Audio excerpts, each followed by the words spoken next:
और आज विपक्ष हम पर आरोप लगा रहा है कि हमने चुनाव के समय इस कानून को लागू करने का काम किया।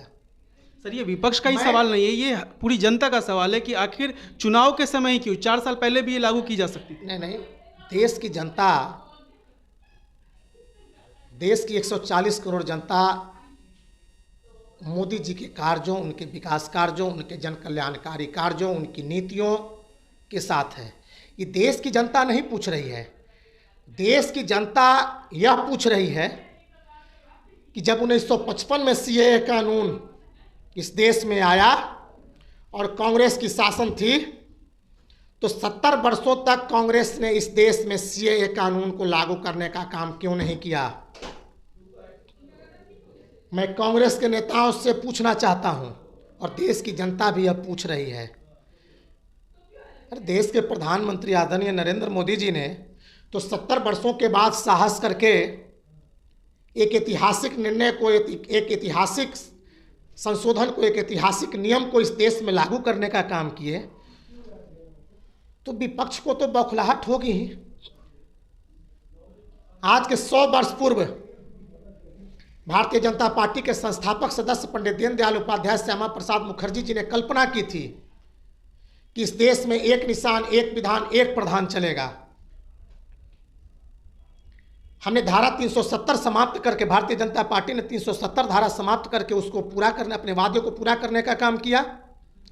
500 वर्ष भारतीय जनता पार्टी का जनसंघ का यह नारा था कि अयोध्या में भव्य राम मंदिर हम निर्माण करेंगे। आज 2024 के लोकसभा चुनाव के पहले जब न्यायालय में मामला था, न्यायालय का फैसला आया, उसके बाद ही ना अयोध्या में राम मंदिर बना। सर वो और प्रधानमंत्री आदरणीय नरेंद्र मोदी जी के नेतृत्व में आज भव्य राम मंदिर का उद्घाटन हुआ, उनकी प्राण प्रतिष्ठा हुई। विपक्षी पूछते थे कि चुनाव आएगा, तारीख नहीं बताएंगे, राम मंदिर बनाएंगे लेकिन तारीख नहीं बताएंगे। हमने तो वह भी करके दिखाने का काम किया। उन लोगों ने कहा करता था, विपक्ष के नेताओं ने कहा करता था, कांग्रेस कहा करते थे कि आप धारा 370 को यदि कश्मीर में समाप्त कीजिएगा तो वहां खून की नदियां बहेगी। क्या हुआ? वहां तो एक कंकर और पत्थर भी नहीं चले। बिल्कुल सर, हम इस बात से सहमत ही हैं आपसे कि आखिर ऐसा हुआ है तो सब कुछ सबके लिए अच्छे के लिए हुआ है। लेकिन हम सिर्फ ये जानना चाह रहे हैं सर कि आखिर 4 साल पहले जब कानून पारित हो गया था, राष्ट्रपति से अनुमति मिल गई थी, बावजूद इसके उसको उस वक्त लागू क्यों नहीं किया गया और अभी चुनाव के समय क्यों लागू किया गया?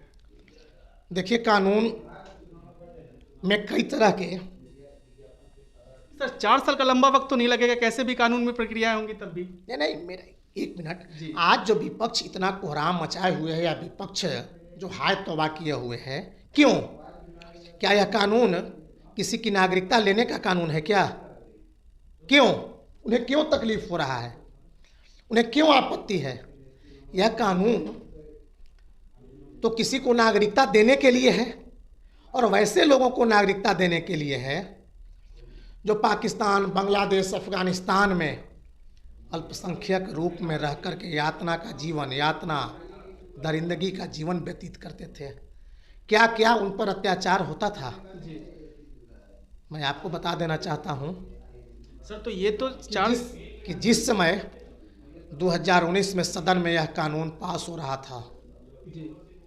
पाकिस्तान, बांग्लादेश, अफगानिस्तान में रह रहे उन अल्पसंख्यक हिंदू भाइयों, उन अल्पसंख्यक बहनों, उन अल्पसंख्यक महिलाओं पर वहाँ के बहुसंख्यक लोगों द्वारा कई बहनों, कई माताओं, कई परिवारों को बलात्कार करने का काम किया गया था, गंदी हरकतें करने का काम किया गया था। क्यों? और आज हम उन्हें न्याय देने का काम कर रहे हैं, उन्हें सम्मान देने का काम कर रहे हैं, उन्हें प्रतिष्ठा देने का काम कर रहे हैं, उन्हें नागरिकता देने का काम कर रहे हैं, तो विपक्ष परेशान है। सर जब ये प्रस्ताव पारित हो गया था तो प्रवासी उस वक्त भी थे, प्रवासी को उस वक्त भी याद की जा सकती थी, लेकिन उस वक्त नहीं याद किया गया उन्हें, और अब याद किया जा रहा है। ये हमारा ही नहीं, लोगों का भी सवाल है कि अब क्यों याद किया जा रहा है, चुनाव के समय ही क्यों याद किया जाता है ऐसी चीज़ों को। यही तो बात मैंने पहले बताया। विपक्षी कह रहे थे कि अयोध्या में भव्य राम मंदिर का निर्माण जो प्रधानमंत्री द्वारा जी प्राण प्रतिष्ठा की जा रही है, वो चुनाव के पहले क्यों हो रहा है? वो अरे तो सब हम कानूनी कोई- प्रक्रिया थी, कोर्ट के मामले नहीं, में। हम तो कोई भी कानून को पास करेंगे तो उन्हें तो चुनावी मुद्दा दिखाई देगा। जी। हम कोई भी नया कानून पास करेंगे तो उन्हें तो यह दिखाई देगा कि यह जनता या चुनाव से, वे तो चुनाव से इसे सीधा जोड़ना चाहेंगे। और हमारा मकसद चुनाव नहीं है, हमारा मकसद देश की सेवा करना है। हमारा मकसद उन अल्पसंख्यक हिंदू भाइयों के लिए की रक्षा के लिए है जो यातना की जिंदगी जिया करते थे, उनकी रक्षा के लिए है। नमस्कार, मैं हूं निशांत वर्मा और आप देख रहे हैं बिहारी जंक्शन। इस वक्त हम मौजूद हैं बीजेपी कार्यालय में और हमारे साथ बीजेपी के प्रवक्ता हैं पीयूष शर्मा जी, जिनसे हम कुछ खास बातचीत करेंगे। मेरा सवाल आपसे सिंपल सा एक है कि सीएए जो 2019 के दिसंबर में ही लागू हो गया था, प्रस्तावित हो गया था, अधिसूचना जारी नहीं की गई थी, आखिर 4 साल पहले क्यों नहीं, 4 साल बाद क्यों, चुनाव के समय? देखिए, देश के प्रधानमंत्री आदरणीय नरेंद्र मोदी जी 2014 के चुनाव में 535 संकल्पों को लेकर के देश की जनता के बीच में आने का काम किया था और उस 535 संकल्पों में हमने 534 संकल्पों को पूरा करने का काम किया था 2019 के पहले। 2019 के बाद 2019 के लोकसभा चुनाव में 235 संकल्पों को लेकर के भारतीय जनता पार्टी इस देश की जनता के बीच में चुनाव में आई थी।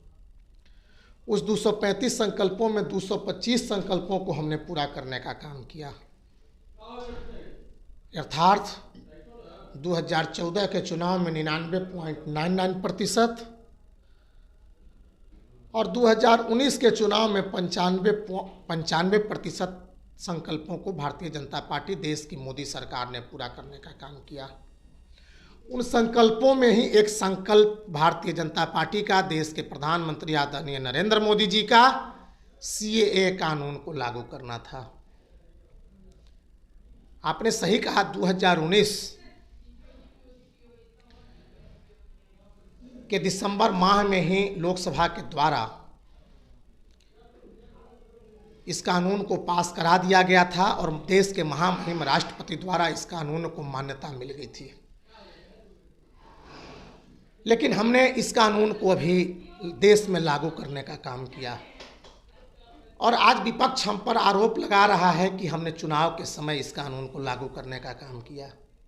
सर, ये विपक्ष का ही सवाल नहीं है, ये पूरी जनता का सवाल है कि जो उन बहुसंख्यक लोगों के बीच अल्पसंख्यक होकर के प्रताड़ना की जिंदगी जिया करते थे, उनकी रक्षा के लिए है, उनकी स्वाभिमान की रक्षा के लिए है।